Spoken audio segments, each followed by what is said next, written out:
Hi, this is Mike Brakey. This is Black Swan Climate Theory, the summary. You can find an earlier presentation where I commented that I was surprised to discover the millions of dollars of climate data that has been corrupted by our own government. I've also indicated in that earlier presentation how we've reduced the NOAA climate data to garbage in, garbage out. Fortunately, there is an investigation going on presently about this, and I hope more of this information gets out to the public. But let's look at what we have presented in this presentation today. The black and white truth before NOAA's global warming master algorithm is applied is the data you see here for Zone 19 in Maine, going between 1893 and here about 2014. The green background is how the information has been corrupted over time by NOAA's algorithm that essentially has rewritten Maine's climate data for the last 120 years. They've inflated the heating degree days by 10.3%. That's almost 93,000 heating degree days. They have rewritten our temperatures 254 degrees since 1893, or I should say really 1895, if my theory is correct. Not only have they attacked and rewritten Maine's data, I contend in my theory they used the same master algorithm for all of United States and for the other individual states.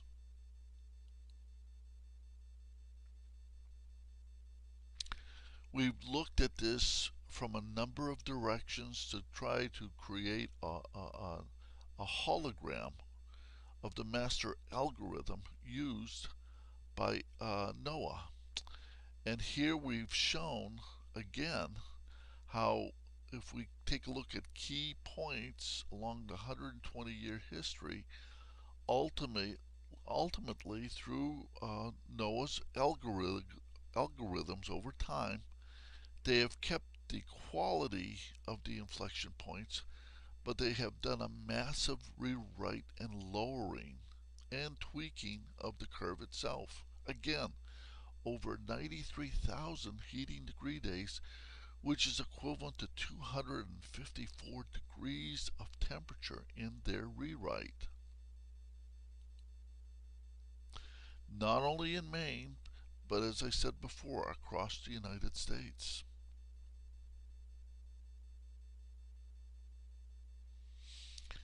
If we look at Maine on the bottom here, and Maine would be lower temperatures on average than the 48 contiguous states of America,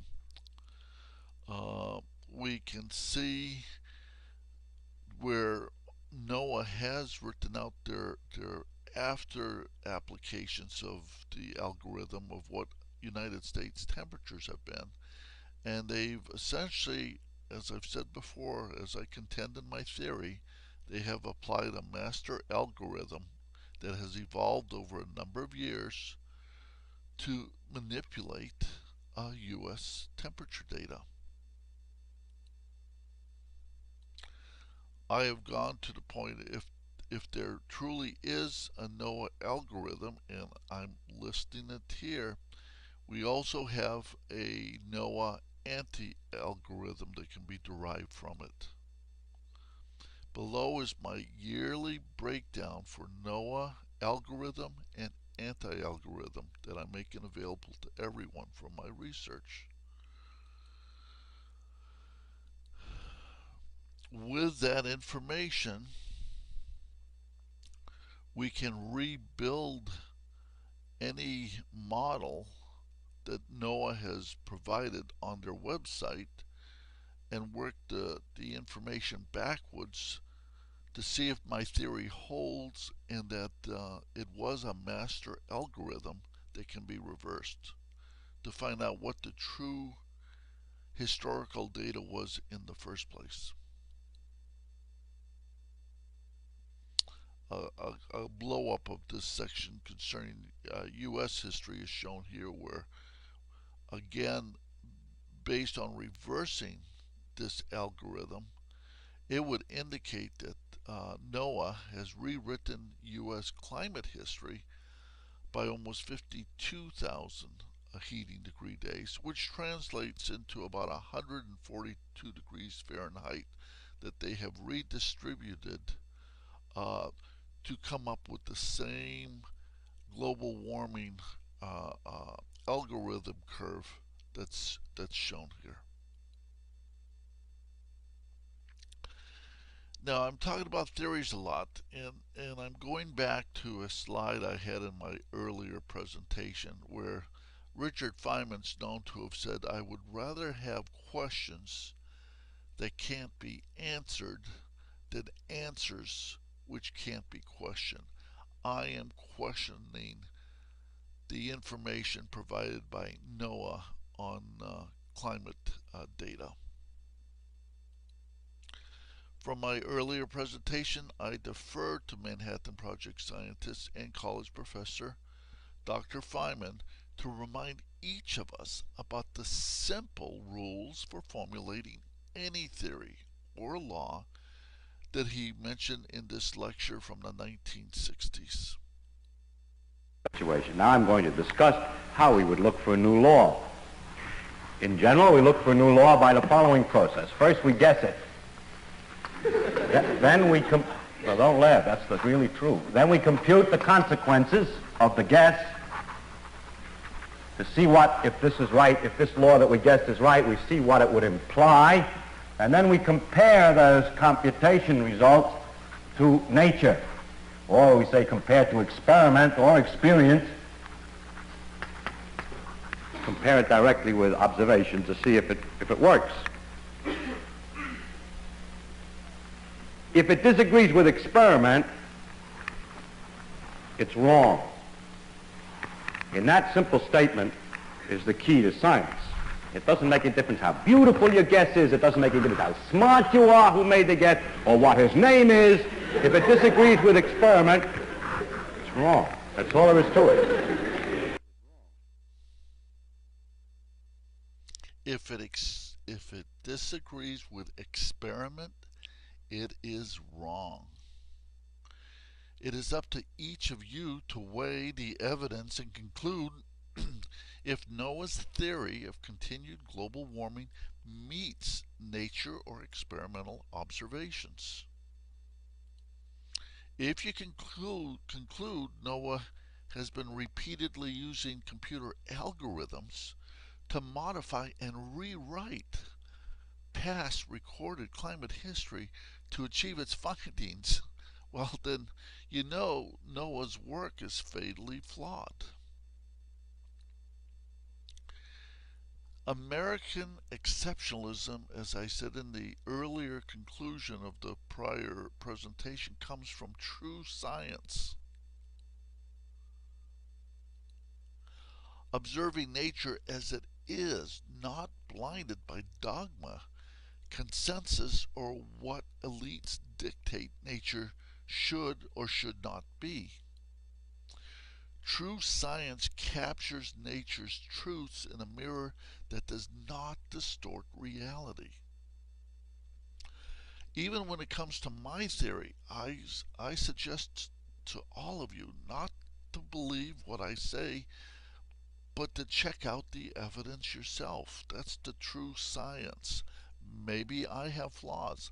I would wager, I suspect, based on my theory, that if you have original climate data for your region anywhere in the United States, possibly overseas in other countries, if you have the original data, you can apply Noah's algorithm to see if it transforms that information into what you see from Noah, or you can do the reverse. Use my anti-algorithm, take their data, run it through the anti-algorithm, and see if you come back to your original data. It doesn't matter if you have 10 years of history or 120 years of history. The anti-algorithm I put together is an array showing the percent for each year going back 120 years to be applied to the data you have. So I suggest and I recommend all of you to challenge my theory and see if it's right or not. So finally, I'll just say thank you for taking the time to review my observations, my claims, and my concerns. I was on the internet a few days ago trying to see if there was some video that might capture a theme of the contempt I have for what Noah has done. And I did come across one item on the internet. Maybe it'll be a possible future weather theme song for the Noah I know today. I've taken 1.42 minutes from it, and I'll play it for you right now. And here we go.